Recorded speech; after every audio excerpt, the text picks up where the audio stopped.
Tengo el privilegio de compartir la palabra con ustedes el día de hoy, pero antes vamos a orar.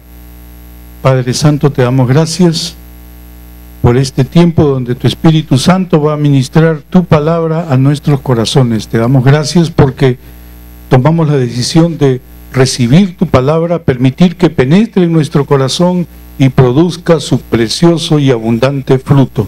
Te damos gracias, Señor, por todo lo que tú tienes preparado para nosotros esta mañana. En el poderoso nombre de tu Hijo Jesucristo, te damos gracias. Amén. Bien, hermanos, la semana pasada hemos estado viendo el tema del hijo pródigo. Ahora vamos a ver el hijo pródigo parte 2. Usted podría decir, pues, pero ya hemos visto todo, ¿qué más podría faltar? Bueno, la palabra de Dios es sorprendente. Siempre hay cosas nuevas que se pueden aprender del Espíritu Santo. Amén, hermanos. Bien. Vamos a ver Lucas capítulo 15, versículos 11 al 32. Ahí dice: también dijo, un hombre tenía 2 hijos, y el menor de ellos dijo a su padre: Padre, dame la parte de los bienes que me corresponde, y les repartió los bienes. ¿Por qué Jesús está enseñando esto? Porque había unos fariseos, lo vemos en el capítulo 15, versículo 1, Jesús estaba compartiendo la palabra con publicanos y pecadores, y los fariseos y los escribas estaban murmurando, criticando lo que Jesús estaba haciendo. Ellos no podían ver la obra de Dios. ¿Por qué? Porque su corazón era duro. Su corazón había elegido no la luz, sino las tinieblas.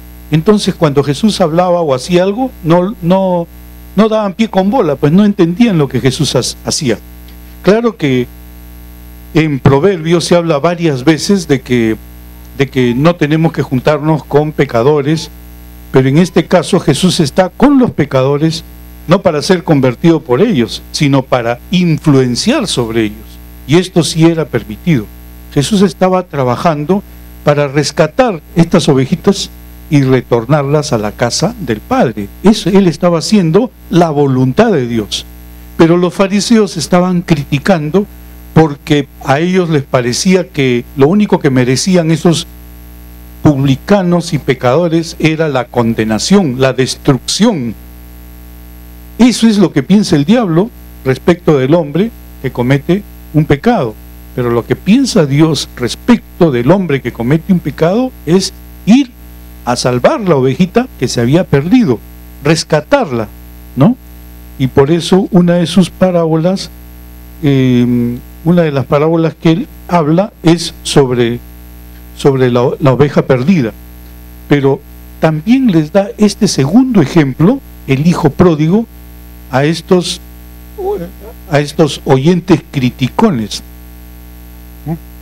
Y entonces, él dice que un hombre tenía 2 hijos, y dice que el menor de ellos dijo a su padre: Padre, dame la parte de los bienes que me corresponde, y les repartió los bienes.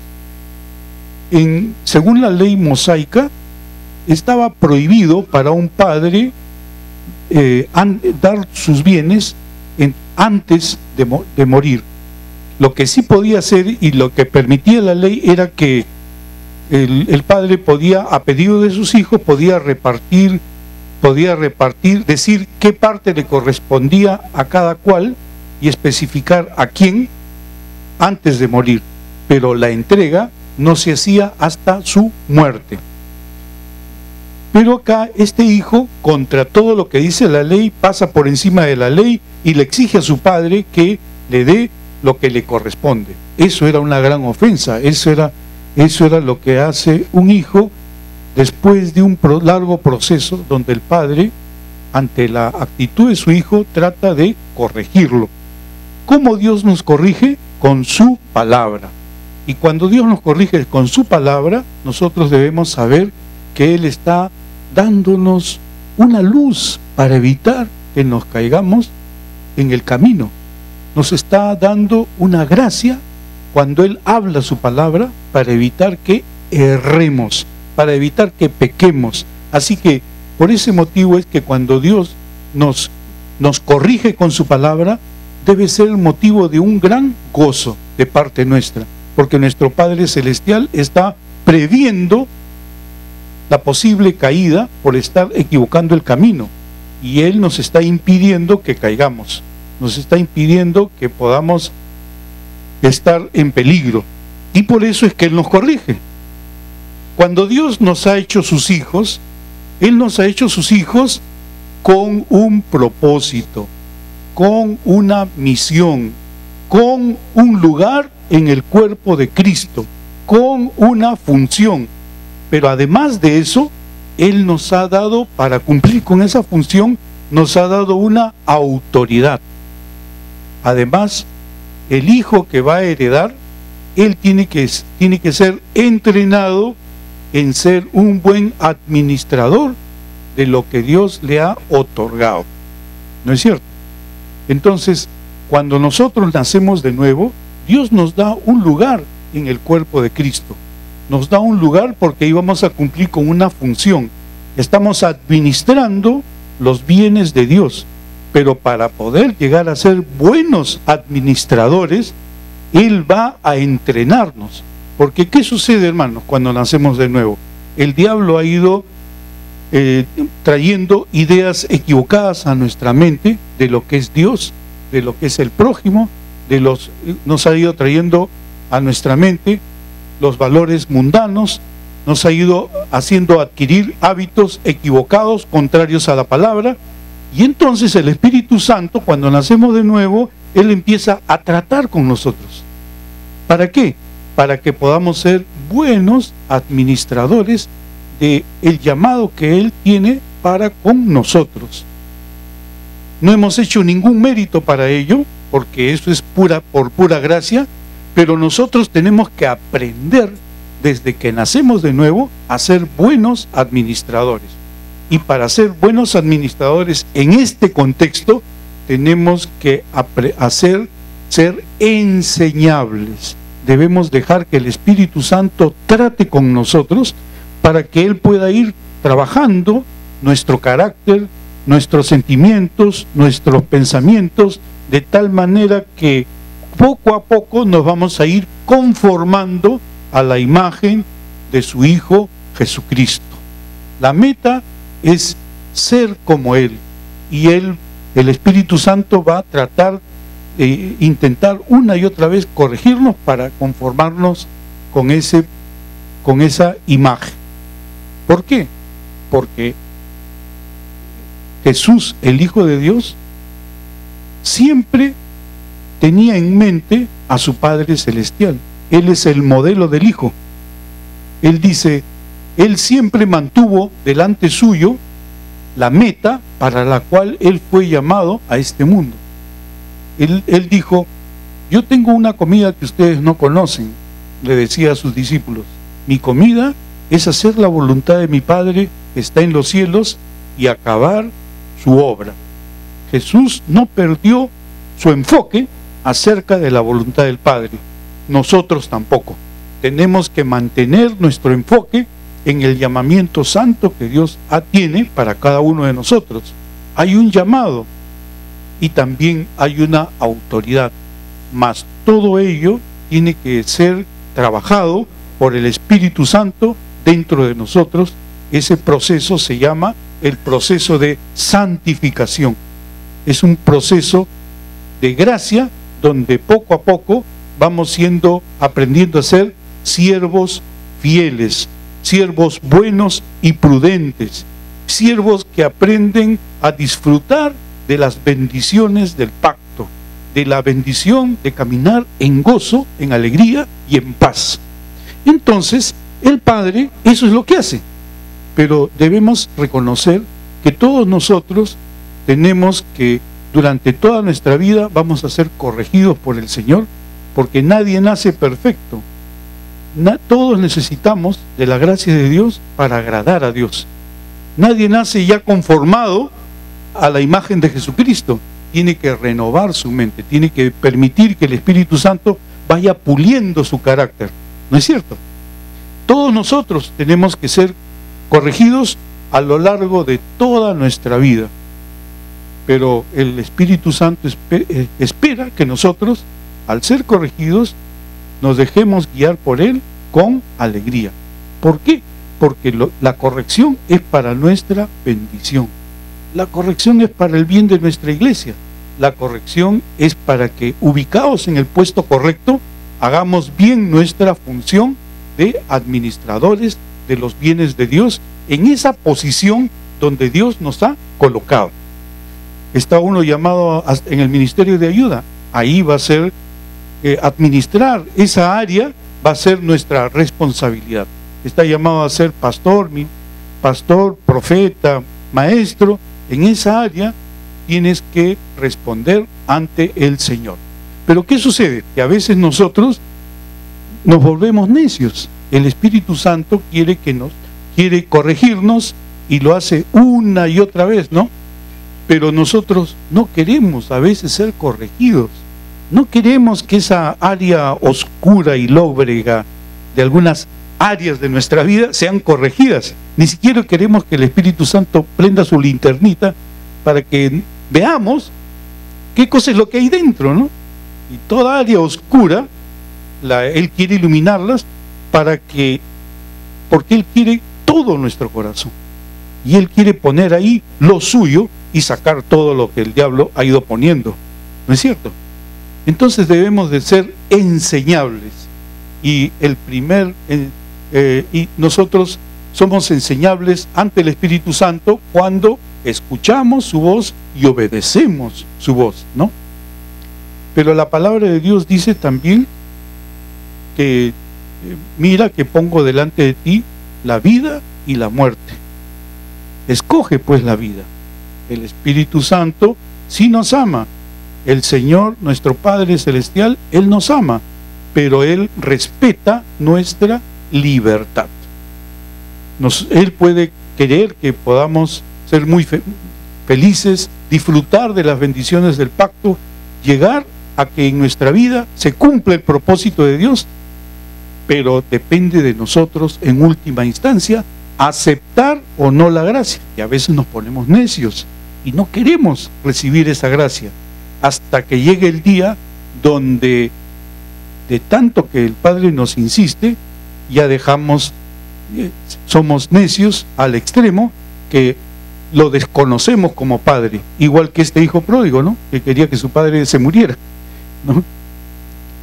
Y no le importó que estar actuando en contra de la ley mosaica. Él exigió a su padre que le diera su herencia, y él, ¿qué hizo? Apenas tuvo la tierra que le correspondía, el ganado que le correspondía, ahí mismo lo vendió. Con el dinero se fue de la casa del padre. ¿Pero eso significa que dejó de ser hijo? No. Cuando nosotros fallamos delante de Dios, nunca dejamos de ser hijos. Siempre tenemos esa convicción de que como hijos tenemos siempre la oportunidad de arrepentirnos, ¿no? La mentalidad del fariseo es: tú pecaste, eres condenado, que seas destruido. Esa era su mentalidad. Ellos querían ver desaparecer al pecador, ¿no? Y entonces cuando este hijo pródigo lo vende todo y se va a un país extraño y lo malgasta todo, ya la gente estaba diciendo: bueno, acá ya terminó la historia, ¿no? Porque esa era la forma en que pensaban en esa época. Este hijo fue malo con su padre y ahora lo pierde todo, ya tiene su merecido. Pero ese no es el corazón de Dios. El corazón de Dios es rescatar a la ovejita perdida, es dar vida al que no la tiene, es proteger a su ovejita a pesar de todo, es ir a buscarla para que esa ovejita disfrute otra vez de la vida abundante que Él tiene. Bien, entonces lo que hace este padre al final, cuando ya lo desconoce su hijo lo desconoce como padre y ya no quiere estar en su casa, porque estar en su casa significa estar sujeto a, obedecer a.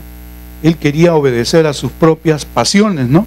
Quería obedecer a sus propios deseos, seguir una vida egoísta. Y él creía que por ahí encontraría lo que no encontró, según él, en la casa del Padre. Ahí sería realmente feliz. Pero ¿ocurrió eso, hermanos? Cuando se fue fuera de la casa del Padre para hacer su voluntad, para hacer lo que le pedían sus pasiones, ¿él llegó a ser realmente feliz? Él lo primero que encontró fue que el dinero se le fue acabando, ¿no? Él encontró después que los supuestos amigos lo abandonaban en el momento de necesidad. Estos amigos eran compañeros de juerga, mas no compañeros o amigos en la necesidad. Y al final él tuvo que buscarse algún trabajo para poder sobrevivir. Pero noten que este hombre, lo que él ganaba, ni siquiera le alcanzaba para alimentarse. Más bien padecía hambre. Así sucede cuando nosotros abandonamos a nuestro Padre en algún área de nuestra vida y escogemos el pecado. Empezamos a tener hambre. Empezamos a recordar que cuando caminábamos con Dios, nosotros estábamos felices, ¿no? Y siempre había provisión, siempre había gozo en nuestro corazón. Empezamos a acordarnos de que nosotros pertenecemos no a la casa del diablo o del mundo, sino pertenecemos a la casa del Padre. Pertenecer a la casa del Padre significa pertenecer al lugar donde está la abundancia, donde está la protección, donde está la provisión, donde está nuestra posición de autoridad, donde estamos caminando como hijos, no como extranjeros. Y entonces, lo que este hijo empieza a hacer es algo muy hermoso. Dice, y Jesús lo expresa en una forma tan especial, dice, y volviendo en sí, recapacitando. Eso es lo que sucede cuando en medio de la necesidad empezamos a acordarnos de que tenemos un Padre y que con Él nos iría muchísimo mejor. Empezamos a acordarnos de sus bendiciones y sabemos que retornando allí vamos a disfrutar de esas bendiciones, vamos a disfrutar de una condición que no nos da el mundo, ni el demonio, ni la carne. Amén, hermanos. Entonces, eso es lo que hace este hijo, y Jesús lo dice. Y Jesús sabía que esta situación se podía revertir porque en el corazón de todo hijo está su naturaleza de que él no es huérfano, él tiene un padre que lo puede acoger. Y entonces él decide regresar. Él dice, me levantaré e iré a mi padre y le diré, Padre, he pecado contra el cielo y contra ti, ya no soy digno de ser llamado tu hijo. Hazme como uno de tus jornaleros. Bueno, él sabía que había perdido toda su herencia malgastándola. Y ahora él está pidiendo regresar, pero como un jornalero. El jornalero era un siervo que era contratado por día, cuando se le necesitaba. Ni siquiera era como un siervo de este padre de familia.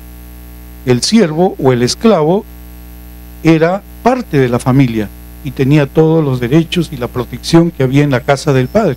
En cambio, un jornalero no. Se le llamaba cuando se le necesitaba.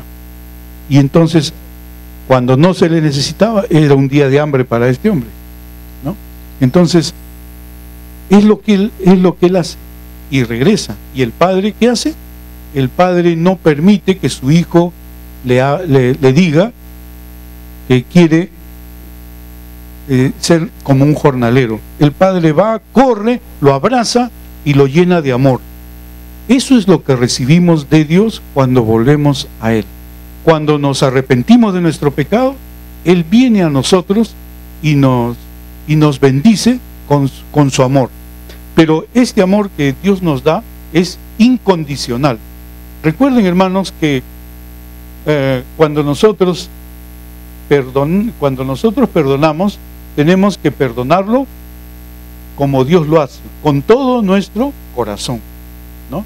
no con condiciones. A veces, ¿cómo perdonamos? Podemos perdonar, pero a la persona le decimos, recuerda lo que has hecho antes, ¿no? ¿No? O le damos una indirecta, o estamos haciéndole un poquito de hielo, pues, ¿no?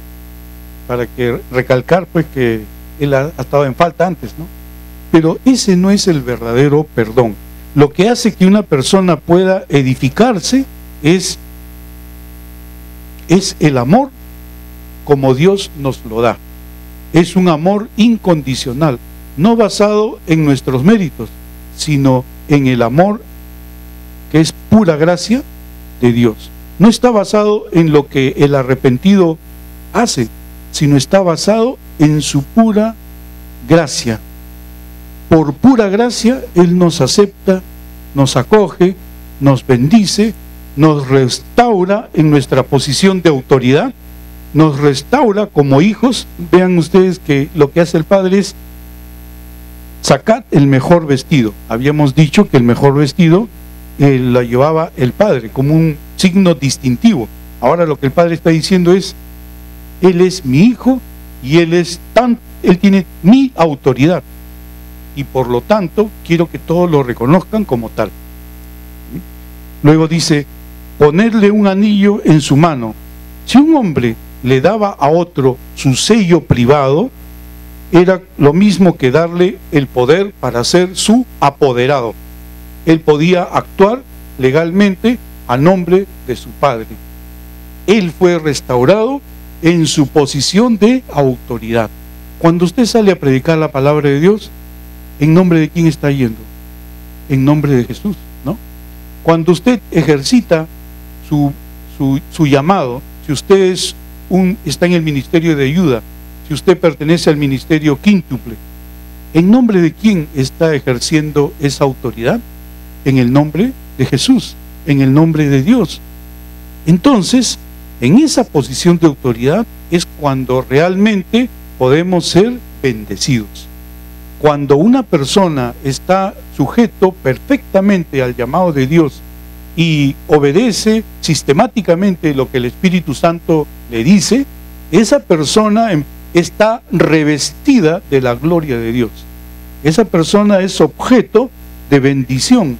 Esa persona empieza a recibir lo mejor de Dios.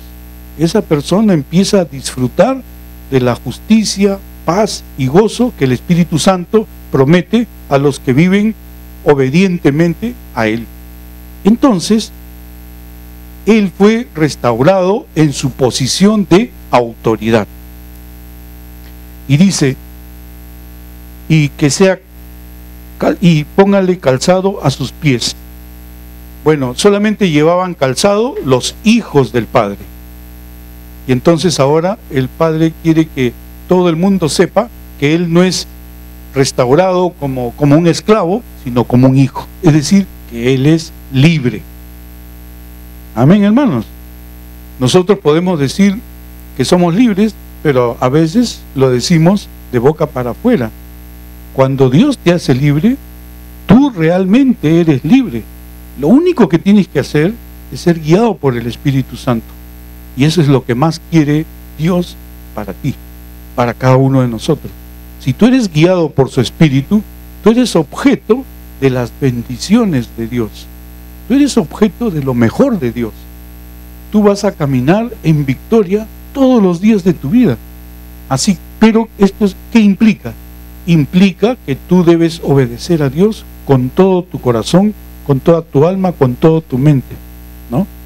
Y debes servir a tu prójimo, amar a tu prójimo como a ti mismo. Amén, hermanos. Entonces, Dios restauró totalmente a su Hijo e hizo una fiesta para celebrar el retorno del Hijo extraviado. Ya hemos comentado la importancia de lo que significa el perdón de Dios. Y aquí no termina la historia, aquí entra el hijo mayor. Mientras que el hijo menor simboliza a las ovejitas perdidas a las cuales Jesús está predicando, el hijo mayor simboliza al otro grupo que lo está criticando. Y el hijo mayor, ¿cómo entra en la escena? Entra resentido. ¿Pero cómo? ¿Este hijo no está sirviendo en la casa del padre? ¿Este hijo no está, acaso se ha ido alguna vez de la casa del padre? Y sin embargo, este hijo actúa en una forma irrespetuosa, porque su padre manda que su hijo participe en la fiesta y él no quiere entrar. Eso era un gran insulto para el padre, porque se suponía que un buen hijo, debe obedecer a su padre. Y sin embargo, él se está negando a participar de esta fiesta de amor y de perdón, ¿no? ¿Quién es este que necesita participar de esta fiesta de perdón y de amor? Los fariseos, ¿no? Y los saduceos. Ellos necesitaban participar y Dios los estaba invitando. Por eso es que esta historia pareciera que no termina, porque la última palabra la daban los fariseos. Y Jesús los estaba invitando a entrar en esa fiesta donde el corazón del Padre quiere ver a todos sus hijos reunidos. En el corazón del Padre no existe la palabra condenación, existe la palabra restauración. Amén, hermanos.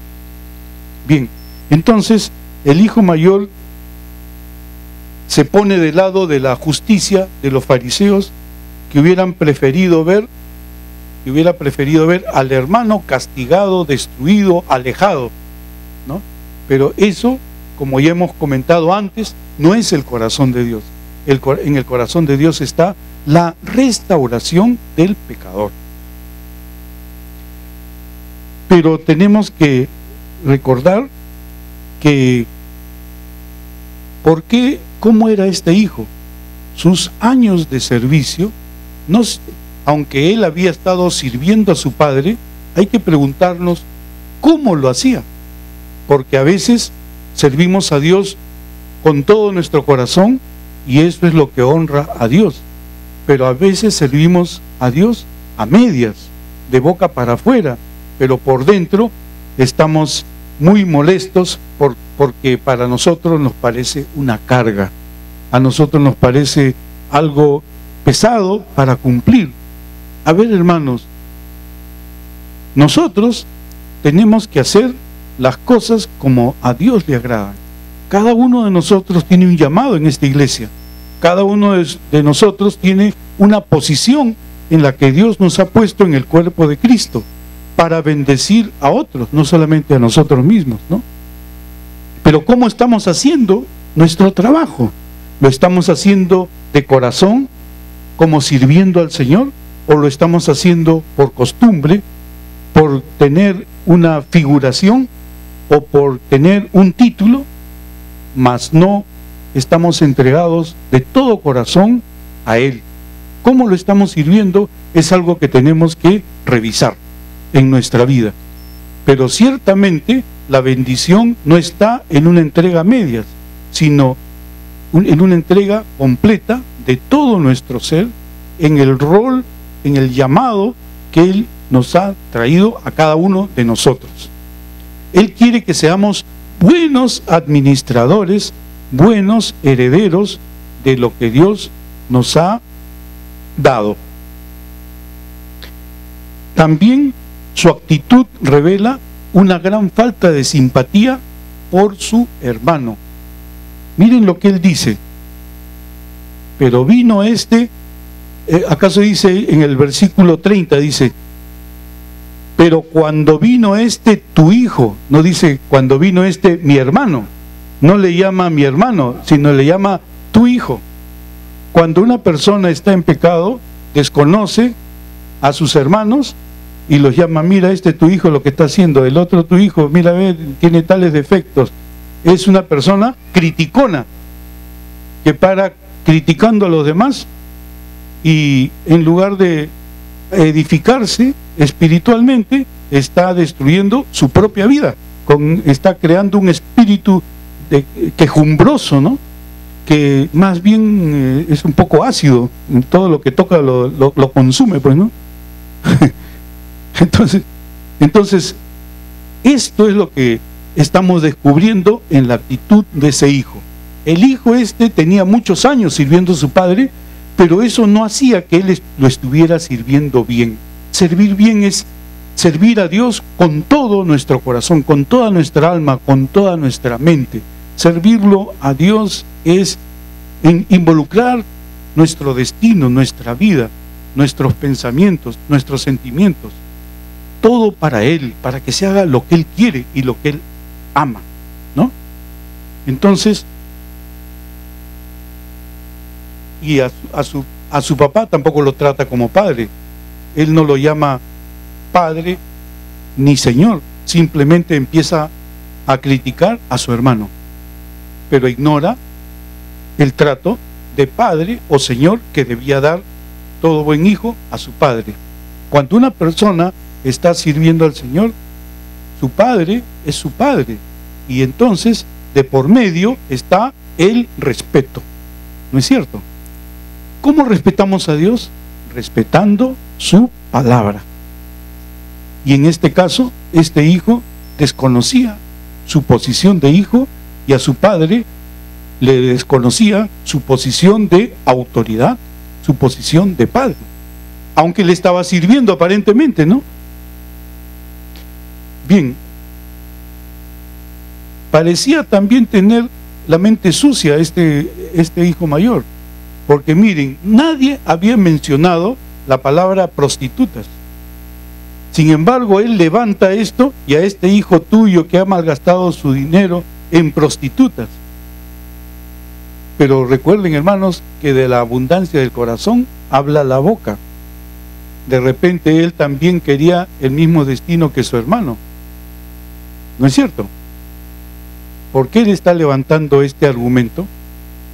¿Por qué en su corazón no hay la compasión que Dios esperaba de él? ¿Por qué en su corazón hay rebeldía contra su padre, desconocimiento de su hermano? Porque en su vida había pecado. Y a veces no se hace el mal por el control que puede haber, pero en el corazón de la persona pecadora está lejos de Dios. Y en este caso sí lo estaba, aunque estaba aparentemente sirviendo a su padre. Entonces, una vez más contemplamos cómo nosotros podemos acogernos siempre a nuestro Dios y Señor y saber que siempre seremos acogidos por Él. El hijo mayor va a representar a los acusadores de Jesús, que aparece en el versículo 15:2, dice: y los fariseos y los escribas murmuraban. Ellos están representando al hijo mayor. Y entonces el hijo le dice: tú siempre estás conmigo y todas mis cosas son tuyas, mas era necesario hacer fiesta y regocijarnos, porque tu hermano era muerto y ha revivido, se había perdido y es hallado. Querido hermano, lo que el Padre tiene en su corazón es que nosotros tengamos una palabra de compasión y de misericordia para el pecador. También nosotros pecamos y esperamos amor, compasión, misericordia de parte de nuestros hermanos. Crítica no edifica a nadie. Envidia no edifica a nadie.